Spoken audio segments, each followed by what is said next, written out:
This is the first in a series of discussions exploring cybersecurity topics with top industry professionals and practitioners. I'm Dr. Z.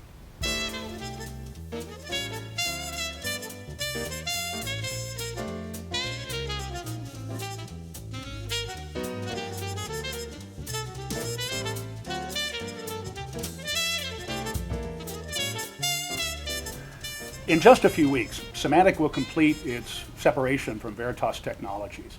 When that announcement was made, Mike Brown, CEO of Symantec, said this. He said, "This transaction strengthens our financial foundation, paving the way for Symantec to grow its security business and increase its lead as the world's largest cybersecurity company." In one of its first major releases since that announcement, Symantec recently released Advanced Threat Protection, or ATP. And with me today to talk about that release is Chief Security Officer of Symantec, Tim Fitzgerald. Hello. And Senior Product Manager, Amanda Grady. Hello. Thank you for being here. So Amanda, let me start with you. Mike also talked about how Symantec is increasing its R&D spend far beyond what it ever was before, and that Advanced Threat Protection is an example of an organically grown technology. What is ATP, or Advanced Threat Protection, and how does it fit into this strategy that Mike's set forth? Sure.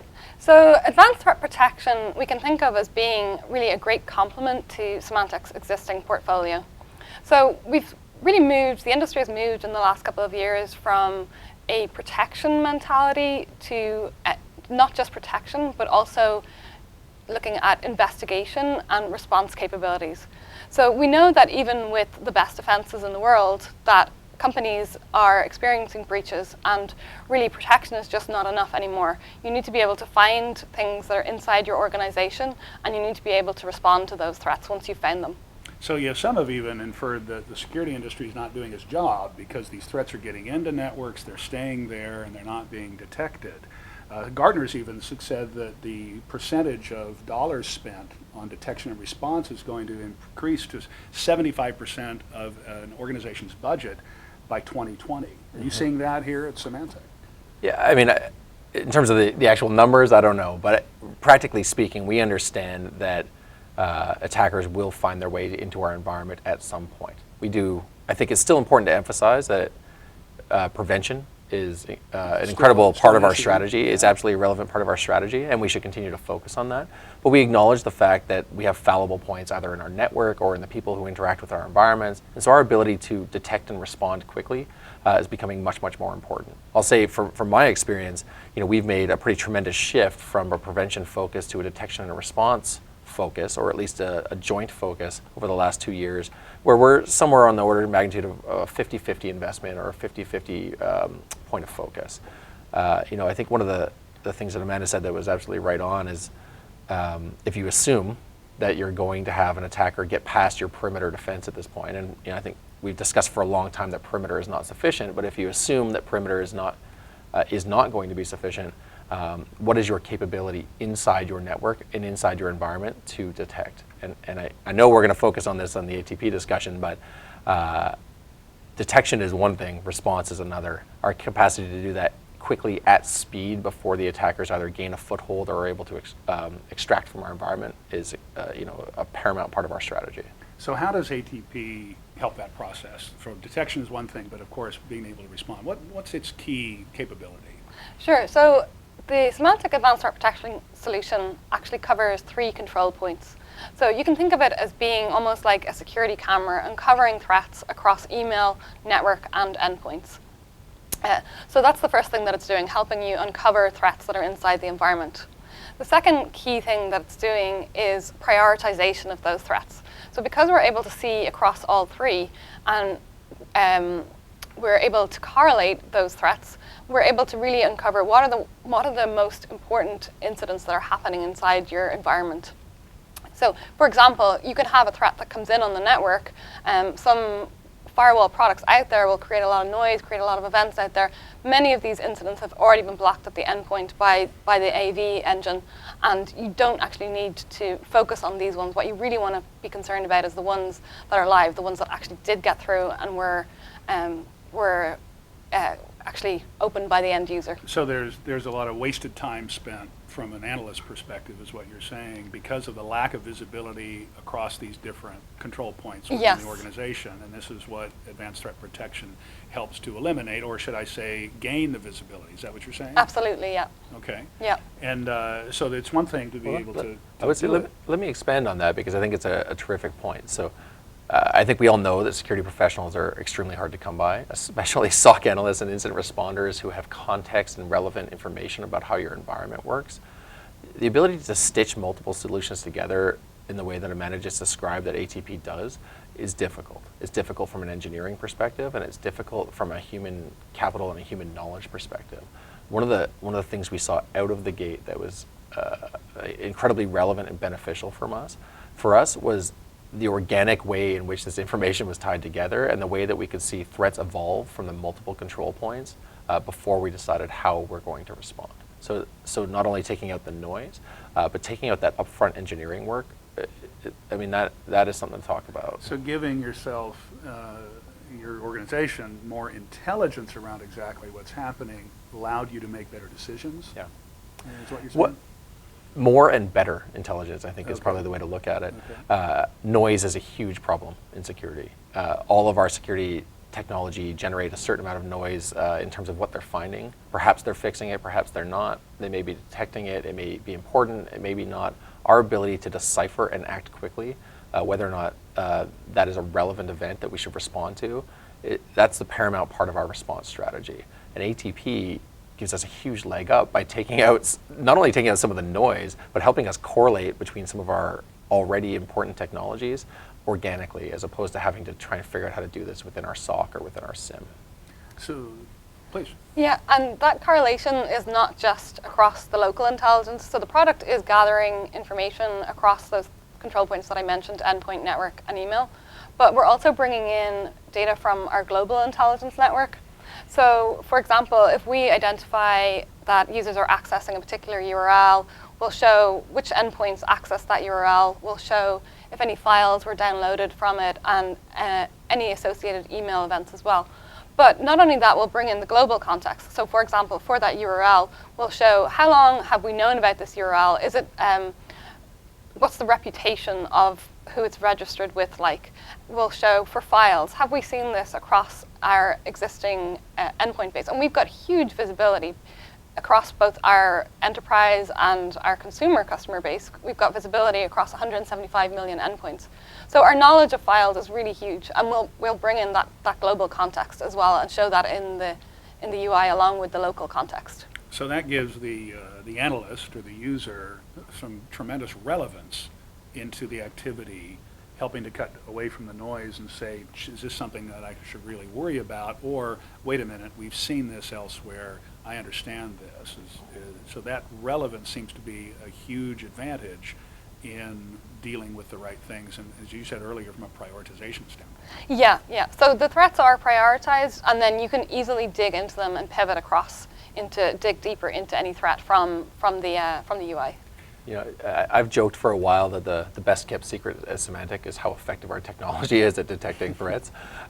Sometimes I think we don't talk enough about how advanced our detection capability is, how impressive the multiple ways in which we go about trying to identify malware or files or URLs that are malicious.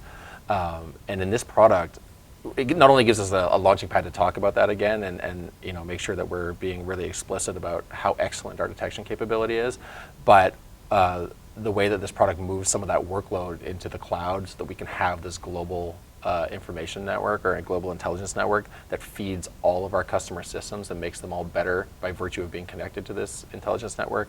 It's special, and it's something that I think, as a company, we're going to continue to emphasize from a marketing perspective, but it would be helpful, for all of our customers to dig deep a little bit again and really truly understand the full suite of capability that Symantec has within this product and within some of our other products to detect, malicious events. And this is built on existing technology of the Symantec Endpoint Protection Engine. Yes. Right? So a move, like you say, for someone to make that move to ATP is, if they're using the Symantec technology, pretty simple. right? Yeah, so actually one of the key things for us was we wanted to help customers to leverage their existing investments. So we have a lot of customers out there that are using Symantec's endpoint protection product and also our email security.cloud. So we really wanted to help customers leverage investments that they've already made in our existing products. So a couple of key examples of that. Firstly, with our remediation capabilities that you get with our advanced threat protection, that's leveraging the existing Symantec endpoint agent. So that's a really huge win for our existing customers, because with many additional new products that are coming out there, they have to deploy a second agent onto those endpoint clients, which means potentially performance impacts on those clients. And we've been in the endpoint game for a very long time, and we really know what we're doing. We've got a very solid agent out there, very well proven, and really doesn't cause any additional performance impact by adding that additional remediation capabilities when you deploy advanced threat protection. I just think that point is so right on. Real estate on an endpoint is very hard to come by. Agent real estate in particular, and especially when you think about the potential for that agent to cause negative performance impact on an endpoint. Our experience in adopting ATP was absolutely negligible impact, if any, in order to upgrade to this product capability, because the agent's already there. It's functioning in a very highly tuned fashion. And so for us as an existing customer, hopefully representative of what we see in our other customers, it was absolutely painless at the endpoint layer. Let's talk about that. What have you learned, first of all, from an implementation standpoint, as you were taking this technology, and you've talked about the value that it's brought, but what lessons have you learned for others that how effective this is, or some things to be aware of in pulling this together? Yeah, so for me, this was the first example that I can think of where not just that we built this product organically, but where we leveraged the power of our own internal practitioners to help the product teams truly understand how this product is likely to be used. And I want to give a lot of credit to our product managers and our developers for sitting down and investing the time with people who work to secure Symantec and who have done this work for a long time to truly understand what their needs were. So there's a couple of things. We've been involved in this almost since the inception of the idea, going through multiple iterations and revs with our product team to help them understand whether each feature set or capability was valuable. Is it working as expected? Are we deriving the anticipated results, and ultimately making our environment more secure? So I think that's an important thing to call out here, in that this is version 1. This was heavily practitioner tested and approved as we got out the door. But some of the early observations we have in leveraging this product, there's a couple. Firstly, the multiple control point detection capability is important. We're finding things in the different control points, whether it's on network or email or endpoint, that we're perhaps not seeing in others, and that very much speaks to how they come into our environment and what our ability to detect only at the perimeter, right? Which I think is a differentiating factor here for this product. But the second part is our ability to take action has been improved dramatically. Where we used to be able to see events happen at the network, or perhaps even see them happen at email, if they were already passed and into our environment, which can happen depending on how you leverage detection capability. We had to go through a process that could take hours, sometimes days, in order to respond. We can now respond in seconds. And the level of the amount of power that provides us as a security organization to take action when we reasonably believe something is wrong, take something off the network, quarantine, and put it back on in relatively short order, it's huge. And it's actually changed dramatically how we do our job and how effective we are in doing our job for Symantec. Would you recommend that organization looking to implement this technology do the same thing, but get their security practitioners engaged in this process? I mean, I think that's true for any security technology.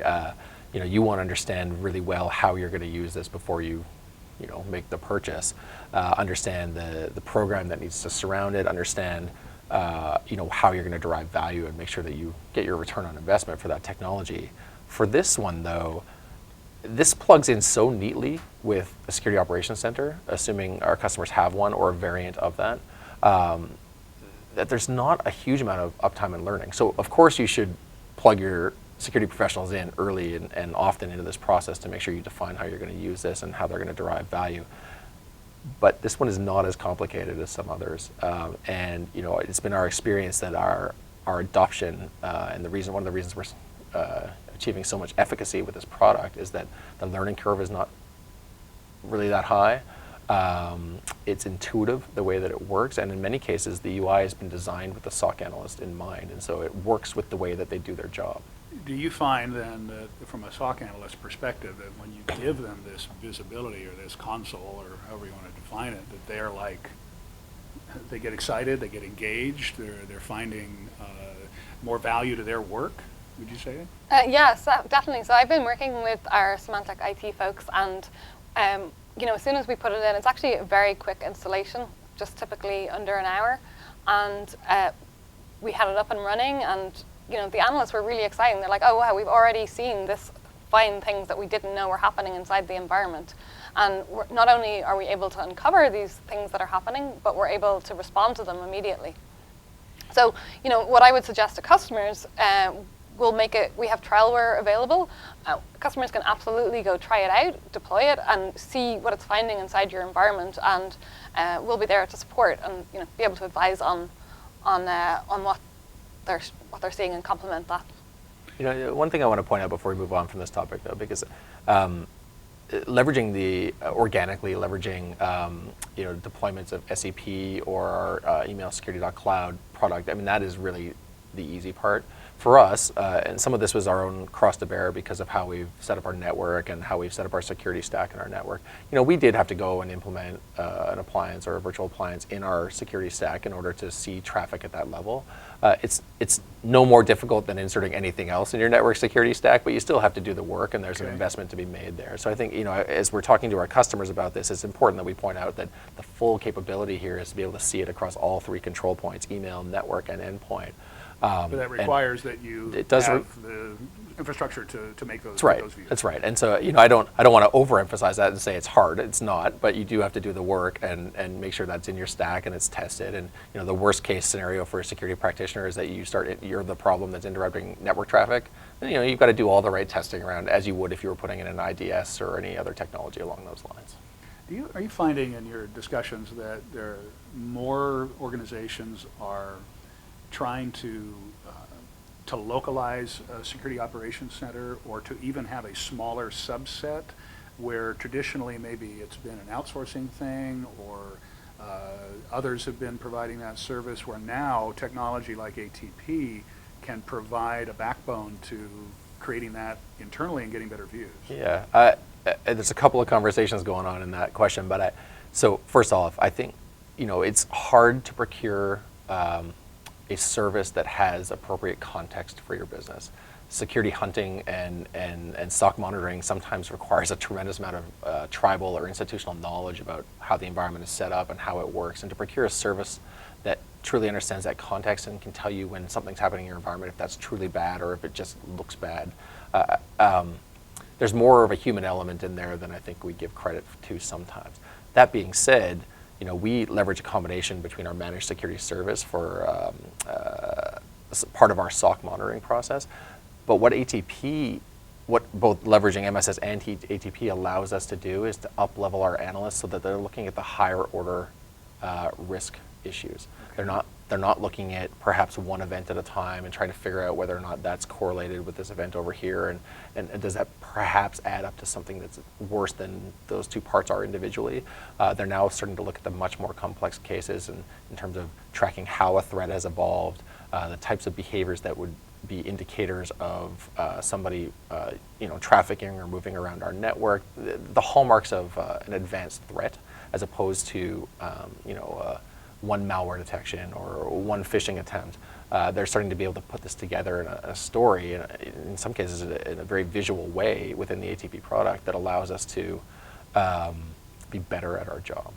So you're up-leveling the capability of a team. That's right. Because of the tool. Well, up-leveling and reprioritizing, we're in some ways we're able to reduce their focus on the less important or the lower value individual events by giving them in some cases out-of-the-box capability to be able to detect threats or events that could mean a more sophisticated problem is underway. As you've gone through this process of implementation, what are some of the lessons learned that you feel, we could have done that better, or maybe we weren't as prepared here or there? Yeah. So I mean, we've been, as I said, we've been in, with this since very, sort of pre-alpha in some cases, and so we've learned a lot. Both the product team and the Symantec team have learned a lot about what it would take to be successful in this as we've moved along. In some cases, what this forced us to do was to rethink how we were going to respond to threats. So where before we were in a position where we had to, be, I feel like, overly methodical and extremely precise in terms of determining whether a threat was there, because the amount of effort it took to respond to an issue like that. If we were to pull the fire alarm and say, we think something bad is happening, I mean, we had to marshal a lot of resources in order to make sure that we could respond to that credibly. This allows us to be more surgical. And in doing so, we can not only reduce perhaps our headcount, although we haven't seen that yet, but reduce our headcount around how many people is required to respond to an event like this. But it's allowed us to change our process such that we can take people off, fix them, put them back on, almost sometimes without users even understanding that something has happened, which means we've had to completely change how agile we need to be and how we behave in terms of detection and response capability. Okay, so that's a good lesson going into this for an organization to kind of be a little more open as to how it might change some things within an organization. It's a really positive outcome, but it is one that requires some change. Right? Some change. Yeah, absolutely. So how has this experience helped you and your team as far as developing the capabilities of the solution? So I think what's been really helpful for us is, day to day, we're having ongoing communication with the team that's actually using the tool, because we're obviously talking to our customers all the time, but our customers' time is precious, and you'll typically have meetings for an hour or two and get their feedback, but you don't always have that same level of ongoing interaction. So for us, being able to have IT reach out to us and say, hey, I just noticed this, is this normal? What is this? Is this something that could be a feature enhancement request for a future version? And just being able to have that ongoing conversation has been really invaluable to us. And these are Symantec is a real customer of ours. They're actually using it as part of the security stack. So, it is a great for us to have that real-time feedback. Well, and many of our customers are brutally honest with us, which we appreciate, right? But it's different when you're in the family and the types of conversations we can have and the type of feedback we can give without worrying about, how that might be perceived, or even people's feelings in that case, right? I mean, we're pretty brutally honest with the product team.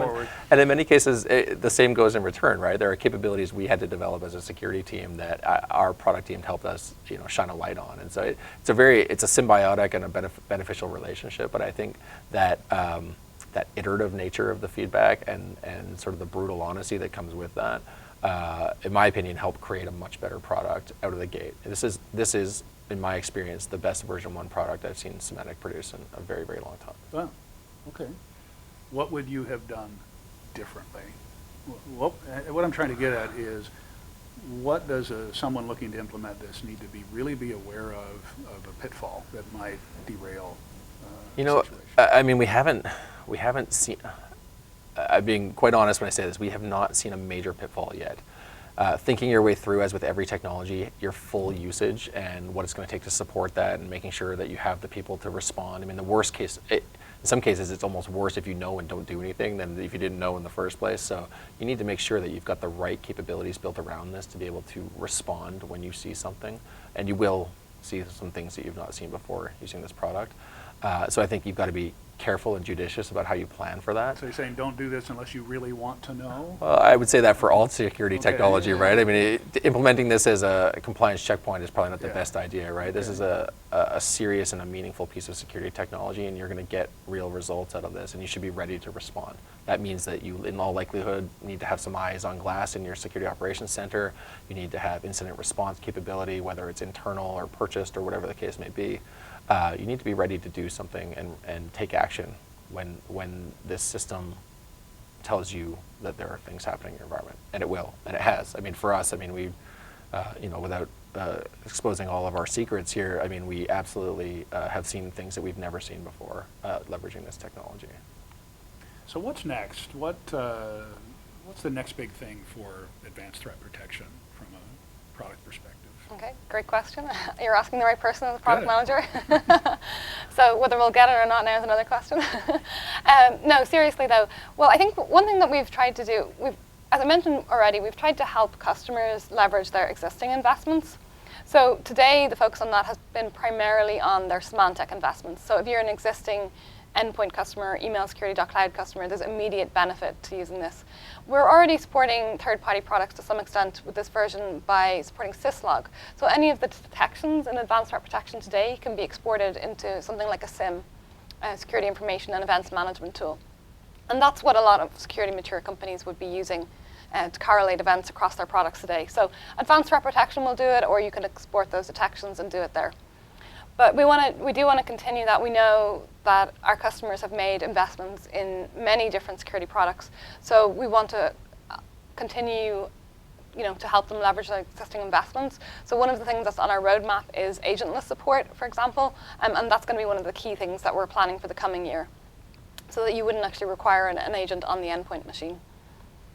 And this eventually be opened up to any endpoint, right? I mean, it's built on the Symantec endpoint. Right, exactly. But then Yeah. part of the roadmap is, as you say, there's lots of different technology that exists within an organization, but giving this visibility to whatever they have within. Yeah, and we have some of those. We have a tool in Symantec already that potentially can be used in advanced threat protection. So that's one of the key things on our roadmap. But I think the general message is allowing customers to continue supporting their existing infrastructure and their existing investments. Excellent. And what's next for you as you see this, and where do you want to see things going? Well, so there's a few things that I think are really important to me. First of all, as I said before, we leverage our managed security service to help us with a portion of our SOC capability. And so the integration of this product into our managed security service as a meaningful add-on to the existing service that we already take advantage of and that many of our customers take advantage of, that's going to be an important and early next step for us. I think Symantec has a pretty tremendous roadmap coming up of products in general, of which this is number one out of the gate for the new Symantec. But we're pushing really hard to make sure that we have the first and best comprehensive use case for all of Symantec technology, and this is step one for us. Excellent. Well, I want to thank both of you for being here. It's been very enlightening, and look forward to more discussions around what's coming for Symantec and its customers in the future. Thank you. Thanks Thank for you. being with us. It's a pleasure.